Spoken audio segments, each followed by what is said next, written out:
इस वक्त की बड़ी खबर जालौन उरई से, जहां जिला पुरुष अस्पताल उरई में विधायक का औचक निरीक्षण, लापरवाही पर भड़के गौरी शंकर वर्मा। जिला पुरुष अस्पताल उरई में उस वक्त हड़कंप मच गया जब सदर विधायक गौरी शंकर वर्मा अचानक निरीक्षण के लिए पहुंच गए। मरीजों के हाथ में बाहर की दवाइयों के पर्चे देखकर विधायक नाराज हो गए और डॉक्टरों व फार्मासिस्ट को साफ शब्दों में चेतावनी दी। सरकारी अस्पताल को प्राइवेट मेडिकल स्टोर मत बनाइए। वार्डों में अव्यवस्था, अल्ट्रासाउंड, डॉक्टर की गैर हाजिरी, हेल्थ एटीएम पर कर्मचारी नदारत और इमरजेंसी गेट बंद होने जैसे मामलों पर विधायक ने कड़ा रुख अपनाया। उन्होंने स्पष्ट निर्देश दिए कि बाहर की दवाइयां नहीं लिखी जाएंगी और लापरवाह डॉक्टरों कर्मचारियों पर कार्रवाई की जाएगी। करीब 2 घंटे चले इस निरीक्षण के बाद पूरा अस्पताल प्रशासन जवाबदेह नजर आया। अब बड़ा सवाल यही कि क्या इस सख्ती से अस्पताल की व्यवस्था सुधरेगी या सब कुछ फिर पुराने ढर्रे पर लौट जाएगा। सदर विधायक गौरी शंकर वर्मा द्वारा दी गई बाइट। उरई जालौन से राघवेंद्र शर्मा की रिपोर्ट। आज विधायक जी अस्पताल का निरीक्षण किया गया, क्या कमियां मिली और क्या निर्देश दिए गए?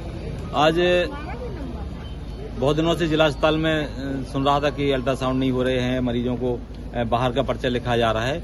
इसी को लेकर कई हमारे घर पे जन सुनवाई में भी आए, पार्टी काला भी आते। तो आज अचानक जब मैं चला आया तो देखा कि वास्तविक जो है कि एक पर्चा देखा तो उसमें 7 दवाई लिखी, उसमें बोल दिया 4 बाहर से मिलेगी, जबकि जन औषधि केंद्र है यहाँ, तो जन औषधि केंद्र कह सकते हैं मोहर लग सकती थी, लेकिन वो चूंकि आम भाषा में बोलते हैं कि ये नहीं है और बाहर जाओ। तो एक तो वो समस्या सीएमओ से साफ से बात हो गई और अब इंचार्ज सीएमओ बनाई जी हैं, उनसे भी बात हुई है, इसकी व्यवस्था कराएंगे। दूसरा मैं अल्ट्रासाउंड तरफ गया तो वहाँ देखा कि जो डॉक्टर है वो छुट्टी पे है, और जिन डॉक्टर की ड्यूटी लगाई उनको पता ही नहीं कि हमको यहाँ जाना है कि नहीं है। हालांकि यहाँ के सीएमएस इंचार्ज ने उनको मेल भी किया है, पत्र भी भेजा है, लेकिन चूंकि अब उन्होंने फोन भी नहीं उठाया है तो हम कह नहीं सकते कहाँ है क्या है। लेकिन सीएमओ महोदय से बात हो गई और सीएमएस से भी बात हो गई, तो कल से सुचारू रूप से व्यवस्थाएं होंगी।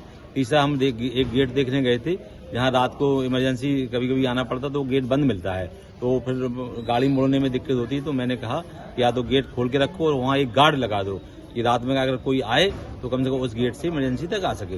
तो सीएमओ महोदय आज है नहीं है, कल आ जाएंगे तो उनके साथ बैठ के पूरी चर्चा करेंगे और जिला अस्पताल को सुचारू रूप से जैसे चल रहा था अच्छा सा वो चलेगा। और इंचार्ज विनय जी यहाँ हैं, बनोदा जी हैं और हमारे अरविंद सर हैं और हमारे मैटन सब लोग यहाँ डॉक्टर हैं। सभी लोगों ने बारी बारी से सब हम 13 डॉक्टर बैठते हैं, सब जगह देखा। एक 13 नंबर कमरा है वो बंद मिला, लेकिन वो हमेशा बंद रहता है। दूसरा एक जो मौका विकलांग होता है वो यहाँ व्यवस्था नहीं है, उस व्यवस्था के लिए भी कहा गया, तो उसको पत्र लिख के हम अपने उत्तर प्रदेश के उप मुख्यमंत्री जी के पास जाऊंगा और उनसे बात करूंगा।